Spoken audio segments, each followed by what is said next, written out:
എടോ, അഭിനയിക്കാൻ അറിയാവുന്നവരെ സിനിമാക്കാര് കണ്ടുപിടിച്ചോളൂ. ഇതങ്ങനല്ലല്ലോ. കുറെ ഫോട്ടോ ഏതെങ്കിലും മാഗസിനിലോട്ട് അയച്ചു കൊടുത്തിട്ട് കുറെ എണ്ണം ഇങ്ങ് ഇറങ്ങിക്കോളൂ സിനിമാക്കാർക്ക് ശല്യം ഉണ്ടാക്കാനായിട്ട്. ഒരുപാട് സിനിമാ ഭ്രാന്തന്മാരെ ഞങ്ങൾ കണ്ടിട്ടോ, പക്ഷെ തന്നെ പോലൊരു മുതുവട്ടനെ കാണുന്ന ആദ്യമായിട്ടാ. താൻ എന്താണോ വിചാരിച്ചേ? നാട്ടിൽ കുറെ പന്ന നാടകം ഉണ്ടാക്കിയിട്ട് ഇങ്ങോട്ട് ഇറങ്ങിയ സിനിമയിൽ നായകനാവാന്നോ? എടോ, നടനാവണമെങ്കിൽ മിനിമം ഒരു മൂട്ടയുടെ അത്രയെങ്കിൽ ബുദ്ധി വേണം. ഇവിടെ ബുദ്ധി. അഭിനയം പഠിക്കാൻ അവൻ ഗുണ്ടകളുടെ അടുത്തോട്ട് പോയേക്കുന്നു. ഇക്കണക്കിനൊരു പിമ്പിന്റെ റോൾ ചെയ്യാൻ താൻ വേശ്യാലയം തുടങ്ങുമല്ലോടോ. അവന്റെ ഒക്കെ അമ്മയെ കെട്ടിക്കാനുള്ള ഭ്രാന്ത് സഹിക്കേണ്ടത് ഞങ്ങളും. ഈ സൂക്കേടിന് പറ്റിയ ഒരു ഒറ്റ മരുന്നേ ഉള്ളൂ. ആടിച്ചിവന്റെ ഒക്കെ ഒടിയണവന് താഴ്വരണവന്മാരെ ഇനി ഒരു അച്ഛനും വേണ്ടിയ ചവിട്ടി പണ്ടം പൊട്ടിക്ക് ഞാൻ. അവനൊരു അടികാരൻ. സിനിമയിലല്ലാതെ നീ ജീവിതത്തിൽ അടിക്കൊണ്ടിട്ടുണ്ടാ നത്തോലി. നാടകം കളിക്കുന്നവൻ എന്താടാ കുഴപ്പം? 2.5 മണിക്കൂർ തട്ടേക്കരുന്ന് ഡയലോഗ് തെറ്റാതെ പറയാൻ പറ്റണോ നിനക്കൊക്കെ?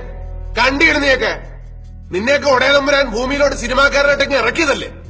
സിനിമാക്കാർക്ക് എന്താണ് 2 കൂടുതലുണ്ടോ? അതോ നിന്റെയൊക്കെ മറ്റടുത്തുനിന്നാണോ മൂലമറ്റത്തേക്ക് അറിഞ്ഞു കൊടുക്കുന്നത്? ആനയുടെ അത്രയും ബുദ്ധിയുണ്ടെങ്കിലേ അവൻ അഭിനയിപ്പിക്കൂ. എന്നാ അബ്ദുൽ കലാമിനെ വിളിച്ച് അഭിനയിപ്പിക്കടാ. ചാൻസ് രണ്ടിയും തെറികേട്ടും തെണ്ണിച്ചും തന്നെയാണ് എല്ലാവരും സിനിമാക്കാരനായിട്ടുള്ളൂ. അല്ലാതെ നീയൊക്കെ വീട്ടിൽ ചെന്ന് ഏത് നടനാടാ നടനാക്കിയത്? തിന്ന് എല്ലിന്റെ ഇടക്കറിയപ്പോ നിനക്കൊക്കെ ചാൻസ് ചോദിച്ചു വരുന്നവരോടൊരു പോയി ഞാൻ ഈ ഊത്തവരിലേക്ക് ഞാൻ എന്റെ പൂഞ്ഞാണി വരെ ചെയ്തത്.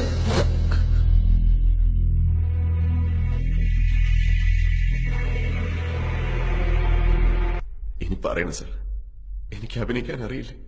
ഞാൻ നന്നായിട്ട് അഭിനയിച്ചില്ലേ? നിങ്ങളിപ്പോ പേടിച്ചില്ലേ? ഇല്ലേ? വീട്ടുകാരോടും നാട്ടുകാരോടും ഒരുപാട് നുണ പറഞ്ഞിട്ടാ സാർ ഞാൻ ഇറങ്ങി തിരിച്ചു. ഞാൻ ചെയ്യുന്നതൊക്കെ ശരിയാണോ എന്ന് എനിക്കറിയില്ല. അറിയാവുന്ന പോലെയല്ലേ സാർ കാര്യങ്ങളൊക്കെ ചെയ്യാൻ പറ്റും. പറ്റുന്നതിന്റെ പരമാവധി ഞാൻ ചെയ്തു.